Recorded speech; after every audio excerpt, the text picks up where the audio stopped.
Hi everyone! Welcome to our YouTube channel Research Ready and Student Matters Hub by Doclin. Ang lesson video natin ngayon, ang pag-uusapan natin is yung madalas sa pagkakamali ng mga researcher pag nagkakandak sila ng member checking. So, na-discuss ko dun sa mga past lesson videos ko about qualitative data, ano nga ba ang member checking? So, sabi nga natin dun, kung ayaw mo na magkaroon ng doubt ang iyong panel members or yung research experts na titingin ang papel mo about your qualitative data, you can conduct member checking. But I would like to emphasize, member checking is not the only way to validate your qualitative data. You can have any other ways para malaman na validate ka yung data mo. You can have take description or marami pang ibang paraan. Such, aside from interview, pwede ka rin gumamit ng mga document analysis para ma-establish mo yung iyong qualitative data. But ang emphasis ng lesson video natin ngayon are yung 10 common mistakes na nai-encounter ng mga researchers or qualitative researchers pag nagbe-member checking na sila. So I'll repeat, when you said member checking, this is one way to validate your qualitative findings. And I hope na panoorin niyo siya hanggang sa dulo kasi baka kayo as a qualitative researcher ay hindi natin namamalayan na nagkakamali tayo dito sa ating ginagawang member checking. So ang number 1 sa listahan natin or yung list natin is yung timing. Minsan, ang mga researcher nagkakandak siya ng member checking, ang tagal-tagal niya nang na-interpret yung kanyang qualitative findings na kapag kamapta siya ng teams, tapos months pa ang inabot bago siya makapag-conduct ng member checking. So yung timing or yung pag-establish mo ng data galing sa iyong mga participants dahil babalikan mo sila at magkakandak ka uli ng another round of interview, parang hindi na siya nagmamatch dun sa duration or yung sa timeline ng pagkakandak mo ng member checking. So, dapat immediately, kapag ka nakapag-come ka ng teams, ay mag-conduct ka na ng member checking para ma-establish mo yung data na naging analysis mo dun sa iyong ginawang transcription sa pag-generate mo ng codes at doon sa pag-identify mo ng iyong final teams. Ang pangalawa naman is yung insufficient explanation. Minsan, hindi nagiging maganda yung result ng ating member checking dahil hindi natin siya na ipapaliwanag ng tama dun sa ating participants. Ano ba yung purpose? Bakit tayo nagme-member checking? Di ba nga dun sa ating informed consent form, sinasabihan na natin sila that they might be one of the participants of the member checking. But aside from that, we need to explain what's the purpose of the member checking and what will be their role. Paano ba ito makakatulong dun sa quality ng data na meron tayo sa ating qualitative research? So, hindi natin ito na ipapaliwanag sa kanila ng maayos. Ang pangatlo naman is yung limited participation. So, pag sinabing limited participation, isa rin ito sa nagiging problema ng mga researchers pag nagme-member checking siya. Kung sino lang yung gusto niya na i-involve dun sa kanyang member checking, so yun lang yung sinisik niya, yung permission. So, pag sinabing limited participation, you still have to consider how did you select your participants during the member checking. It's not only those who are available, but you have to consider something or some criteria para magkaroon ng representation lahat ng iyong participants sa iyong study. It's not how convenient the researcher is, but it's how the systematic process must be followed in doing a qualitative research. So we are now on number 4, and that is leading questions. So, pag tayo ay nagtatanong na sa ating mga participants, ang tinatanong natin ay kung ano lang yung gusto nating marinig mula sa kanila. At ang tinatanong din natin ay yung mga bagay lang na gusto nating i-emphasize sa ating qualitative research. So, bago natin gawin ang ating member checking, siguraduhin natin na familiar tayo dun sa mga teams na ginawa natin.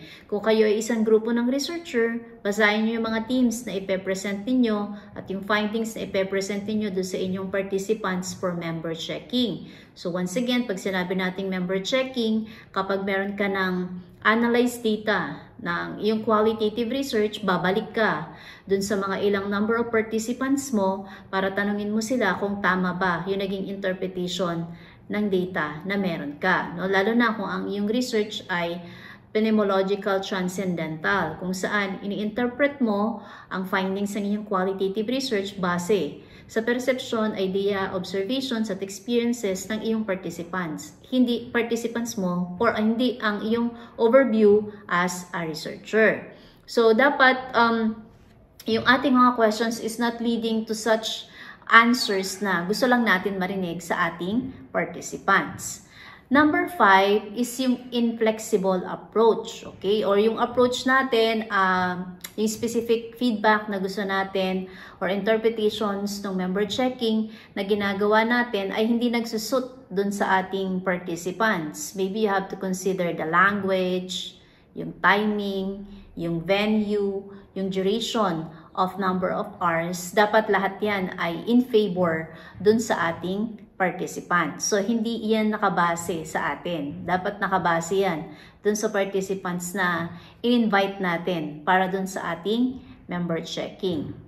Next in the list ay yung tinatawag nating over-reliance on member checking guest.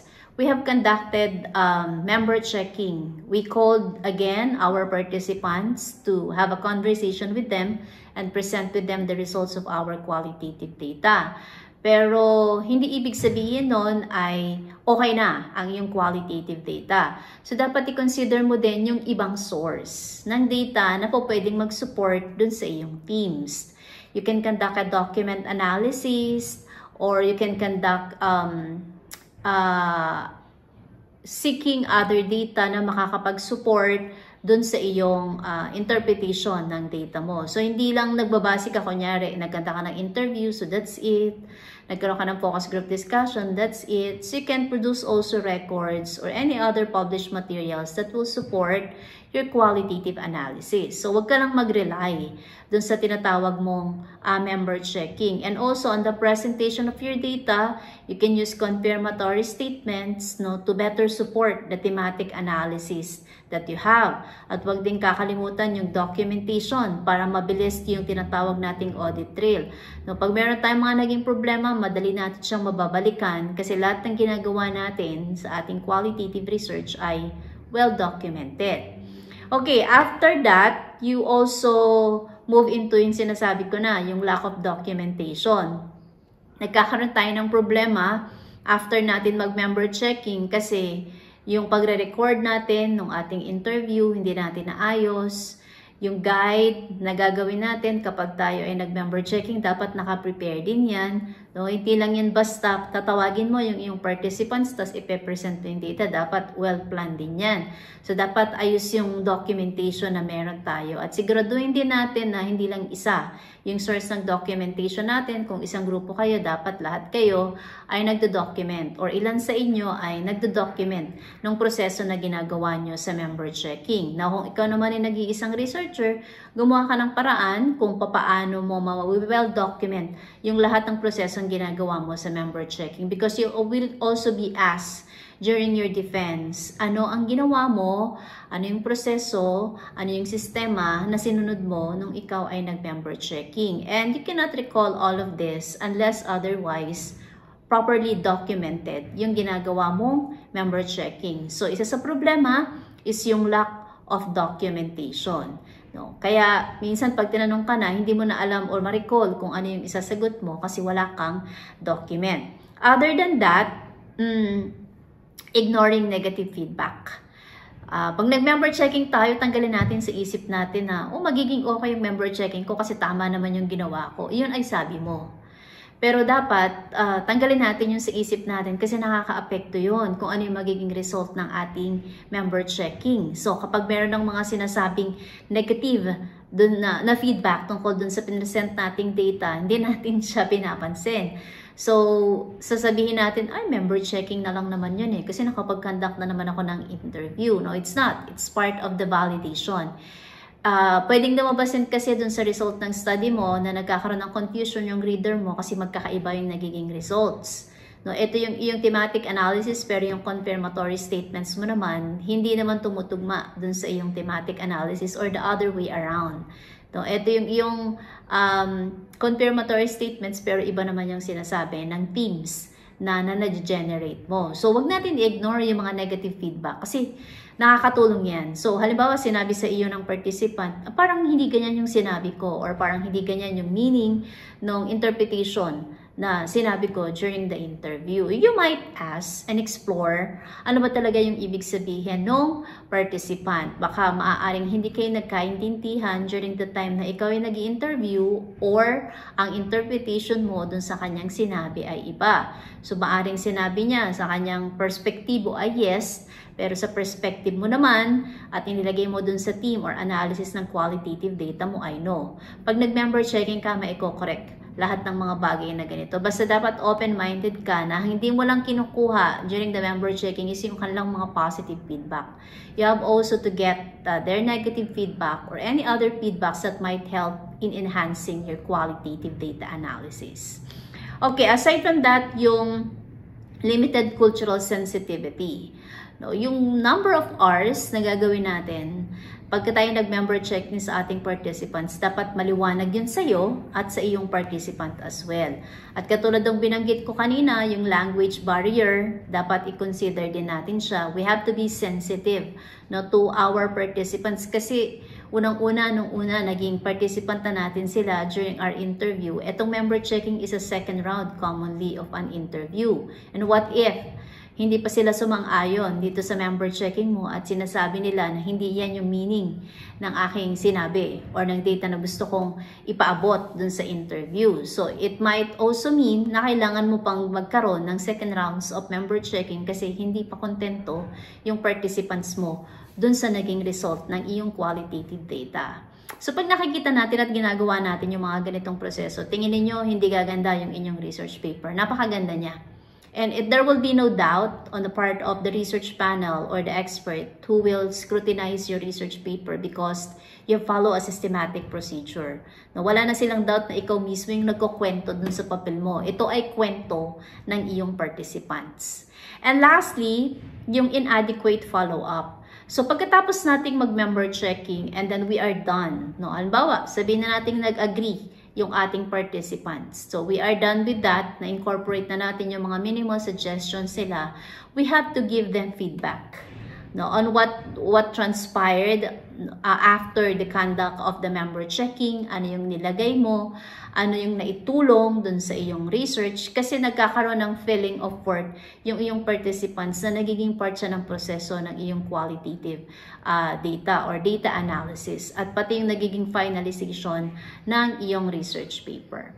Okay, so these are the 10 common mistakes that pwedeng intentionally or unintentionally ay nai-encounter ng isang qualitative researcher. Ngayon, kung ayaw mo na magkaroon ng maraming doubts at question, ang iyong research panel or experts na nag-scrutinize ng papel mo, even nag-member checking ka, hindi siya scapegoat na tinatawag natin para sabihin na wala na silang pwedeng maging tanong sa iyong research kasi tatanungin din nila kung ano yung prosesong ginawa mo during the member checking. At pagka na-encounter nila yung isa dito sa 10 ito, pwedeng magkaroon pa ng another suggestion sa yung panel member mo kung paano mai-improve ang iyong qualitative data. So it's not a guarantee that your research paper is already valid as to the qualitative context of your research kung hindi mo naman sinunod ng lahat ng aspeto na dapat mong sundin kapag ikaw ay magkakandak ng member checking.